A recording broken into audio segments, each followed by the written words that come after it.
నాకుండే అవగాహన మేరకు జనాలందరూ కూడా అనుకుంటున్నది, అందరికీ తెలిసింది, అలా రేవంత్ రెడ్డి కూడా తెలుసు ఆ విషయం. ఈ బండి సాయి భగీరథ్ ఈ మైనర్ బాలిక జీవితంతో ఆడుకుంటున్నాడన్న విషయం, ఆమెపై అఘాయిత్యం చేసిండు అన్న విషయం బండి సంజయ్ గారు డెఫినెట్గా ముఖ్యమంత్రి గారికి చెప్పుంటారు. చెప్పకపోతే ఈ విషయం తెలవదు ఆయనకు అసలు పోలీసు వాళ్ళకి ఇన్స్ట్రక్షన్సే రావు. ముఖ్యమంత్రి గారు మీరు చాలా కాన్ఫిడెంట్గా అన్ని అబద్ధాలే చెప్తున్నారు, చాలా కాన్ఫిడెంట్గా. నేను మళ్ళొకసారి తెలంగాణ ప్రజలకు వాస్తవాలు జరిగిన విషయాలు నేను చెప్తాను. ముఖ్యమంత్రి గారు మీకు కొన్ని ప్రశ్నలు కూడా ఇస్తాను. నేను 2000 మొట్టమొదట ఏ కేంద్ర మంత్రి ఉన్నా, కిషన్ రెడ్డి గారైనా, బండి సంజయ్ గారైనా, ఇంకెవరైనా కేంద్ర మంత్రులున్నా, రాష్ట్ర గవర్నర్ గారైనా, వాళ్ళు ఏదన్నా అవసరం ఉన్నా, సమస్య ఉన్నా వాళ్ళు లోకల్ పోలీసులకు చెప్పరు. రాష్ట్ర గవర్నరు పంజాగుట్ట పోలీస్ స్టేషన్లో ఇన్స్పెక్టర్కు చెప్పరు. కేంద్ర బొగ్గు గనుల శాఖ మంత్రి కిషన్ రెడ్డి గారు బర్కత్పురాలు ఉంటారు, ఆయన బర్కత్పుర పోలీస్ స్టేషనో కాచిగూడ పోలీస్ స్టేషన్లకో చెప్పరు.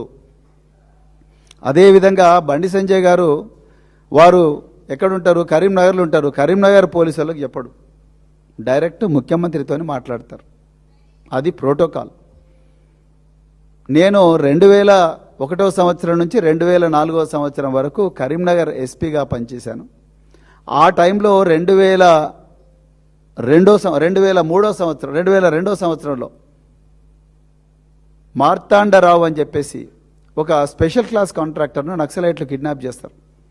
వారు ఆనాడు కేంద్ర హోంశాఖ సహాయ మంత్రి, ఇప్పుడు బండి సంజయ్ గారు కరెక్ట్గా ఏ పొజిషన్లో ఉన్నారో, ఆనాడు కేంద్ర హోంశాఖ సహాయ మంత్రి చెన్నమనేని విద్యాసాగర్ రావు గారు మహారాష్ట్ర గవర్నర్గా కూడా పనిచేశారు. వారు చెన్నమనేని విద్యాసాగర్ రావు గారికి డిస్టెంట్ రిలేటివ్. ఆ విషయం మాకు తెలిసిన వెంటనే మేమందరం కూడా కమాండో దళాలను, డిస్ట్రిక్ట్ గార్డ్స్ని అందరినీ కూడా రెడీ చేసి ఏ అడవుల్లోకి ఈ కాంట్రాక్టర్ను తీసుకొని పోయారని చెప్పేసి మేము ఆపరేషన్స్ కోసం తయారవుతుంటే ఉదయం 6 గంటలకు మాకు ముఖ్యమంత్రి కార్యాలయం నుంచి కాల్ వచ్చింది. ముఖ్యమంత్రి కార్యాలయం నుంచి కాల్ ఏమని వచ్చిందా అంటే, కేంద్ర హోంశాఖ సహాయ మంత్రి గారు నాకు కాల్ చేశారు. కాల్ చేసి సాక్షాత్తు చంద్రబాబు నాయుడు గారే మాట్లాడారు. వారేమన్నారు, ముఖ్యమంత్రి కేంద్ర హోంశాఖ సహాయ మంత్రి గారు రిక్వెస్ట్ చేస్తున్నారు, రిక్వెస్ట్ చేసి ఆతి చూసి చాలా జాగ్రత్తగా ఈ ఆపరేషన్స్ చేయాలి, ఒకటేసారి కమాండో దళాలను దింపకండి, ఆ నక్సలైట్లు ఎవరైతే బాధితుడు ఉన్నారో ఆ బాధిత ప్రాణాలకు హాని కలిగించే ప్రమాదం ఉన్నది, అందుకొరకు చాలా కేర్ఫుల్గా హ్యాండిల్ చేయండి అని చెప్పి సాక్షాత్తు ముఖ్యమంత్రి గారే జిల్లా ఎస్పీతో ఆనాడు మాట్లాడాడు. అది జనరల్గా ప్రోటోకాల్. కేంద్ర హోంశాఖ సహాయ మంత్రి ఎప్పుడు కూడా కరీంనగర్ 2 టౌన్ ఎస్ఐకో లేకపోతే కానిస్టేబుల్కో పోయి నువ్వు వాని పట్టుకుంటాను, నువ్వు వీని పట్టుకుంటాను డైరెక్ట్ చెప్పరు జనరల్గా. మరి ఆ బండి సంజయ్ గారు మీకు ఎప్పుడు చెప్పిండ్రా లేదా? ఇవాళ ముఖ్యమంత్రి చెప్పాలి ప్రజలకు. చెప్తే ఎప్పుడు చెప్పిండు? చెప్పిన వెంటనే మీరు డీజీపీకి ఏమని ఇన్స్ట్రక్షన్స్ ఇచ్చిండ్రు? డీజీపీకి మీరు ఏమని ఇన్స్ట్రక్షన్స్ ఇచ్చిండ్రు? ఆయన కింద ఏమని ఇన్స్ట్రక్షన్స్ ఇచ్చిండు? ఇప్పుడు మీరు ఇమ్మీడియట్ ఈ వీడియోలో 4 సార్లు 5 సార్లు మాట్లాడి ఇమ్మీడియట్గా చేసిన బండి సంజయ్ గారు మీకు తన కుమారుడు ఈ అమ్మాయి వ్యవహారంలో ఏదో ప్రమాదం అయ్యేటట్టుంది, నా కుమారుడిని రక్షించాలా అని చెప్పి మీకు చెప్పినప్పుడు మీరు కింద మీ అధికారులకు డీజీపీ గారికి చెప్పినరా, సైబరాబాద్ పోలీస్ కమిషనర్కి చెప్పినరా, లేకపోతే కరీంనగర్ పోలీస్ కమిషనర్ చెప్పినరా, ఎవరికి చెప్పినరా అనేది మీరు ప్రజలకు చెప్పాల్సిన బాధ్యత హోంమంత్రిగా మీ మీద ఉంది రేవంత్ రెడ్డి గారు.